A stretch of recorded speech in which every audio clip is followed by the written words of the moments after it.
एक सप्ताह पूर्व की तुलना में बीते सप्ताह रूस के गेहूं की निर्यात कीमत में थोड़ी कमी आई है। समाचार एजेंसी व्यापार केसरी के अनुसार आपूर्ति तुलनात्मक रूप से ऊंची बने होने के कारण निर्यात कीमत में नवीनतम कमी दर्ज की गई है और ठंडे मौसम की वजह से भी चिंता जताई जा रही है। फ्री ऑन बोर्ड एफओबी आधार पर काला सागर बंदरगाहों पर डिलीवरी के लिए 12.5% प्रोटीन वाले रूसी गेहूं की कीमत पिछले सप्ताह $2 घटकर $304 प्रति टन रह गई है। दूसरी ओर मौसम परिस्थितियां कमजोर बनी होने के कारण विश्लेषकों ने वर्ष 2023 में फसल के संभावित उत्पादन के अपने पूर्वानुमान को घटा दिया है। रूस की अनाज ढुलाई कंपनी ने वर्ष 2023 में गेहूं के संभावित उत्पादन के अपने पूर्वानुमान को 10 करोड़ टन से घटाकर 8.15 करोड़ टन कर दिया है।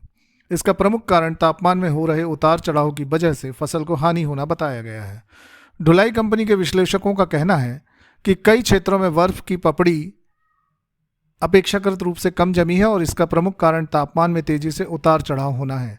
इसकी वजह से कुछ क्षेत्रों में ठंड की फसलों को हानि हुई है और कुछ में इसकी औसत उत्पादकता में कमी आई है। निर्यात ऊंचा बना हुआ है। चालू जनवरी महीने में 38 लाख टन रूसी गेहूं का निर्यात हो सकता है, जो कि इस अवधि के दौरान 27 लाख टन की औसत की तुलना में बहुत ऊंचा है। इसी प्रकार यूक्रेन विश्व में गेहूं और मक्के का एक प्रमुख उत्पादक है, लेकिन सीजन 2022 में उसका अनाज उत्पादन गिरकर 5.10 करोड़ टन के आसपास रह सकता है। सीजन 2021 में यूक्रेन में अनाजों का रिकॉर्ड 8.60 करोड़ टन का उत्पादन हुआ था। वर्ष 2023 में यूक्रेन में अनाज उत्पादन में कमी आने की आशंका है।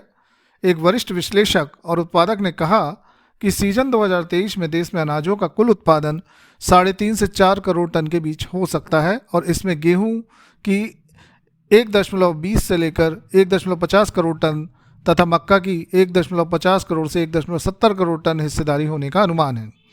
सीजन 2023-24 में यूक्रेन का अनाज निर्यात करीब 1.50 करोड़ टन के आसपास हो सकता है। इसमें गेहूं का निर्यात 70 लाख टन और मक्का का 1 करोड़ टन के आसपास रह सकता है। गेहूं का तुलनात्मक रूप से नीचा उत्पादन होने की वजह से स्थानीय खपत के लिए इसका स्टॉक घट सकता है, जो कि यूक्रेन से गेहूं के निर्यात पर संभावित रोक का कारण बन सकता है। पिछले वर्ष के फरवरी महीने के अंत में रूस द्वारा किए गए हमला के वजह से अनाज के उत्पादन में आने वाली इस कमी को प्रमुख कारण माना जा रहा है। रूस द्वारा यूक्रेन के ऊर्जा केंद्रों पर हमला किए जाने से बिजली की व्यापक कमी हो गई है और देश भर के लाखों लोगों को ब्लैकआउट से जूझना पड़ रहा है। किसानों के पास नकदी का अभाव होने तथा बिजली गायब होने के कारण वर्ष 2023 में यूक्रेन में मक्का के बुआई क्षेत्रफल में 30 से 35% की गिरावट आ सकती है। वर्ष 2022 में बोई गई मक्का फसल की उल्लेखनीय मात्रा खेतों में बगैर कटाई के ही छोड़ दी गई थी और उनकी कटाई नहीं हो सकती है तथा मक्का की तुलनात्मक रूप से नीची कीमत की वजह से किसान अपनी नकदी को इसमें निवेश नहीं करना चाहते हैं।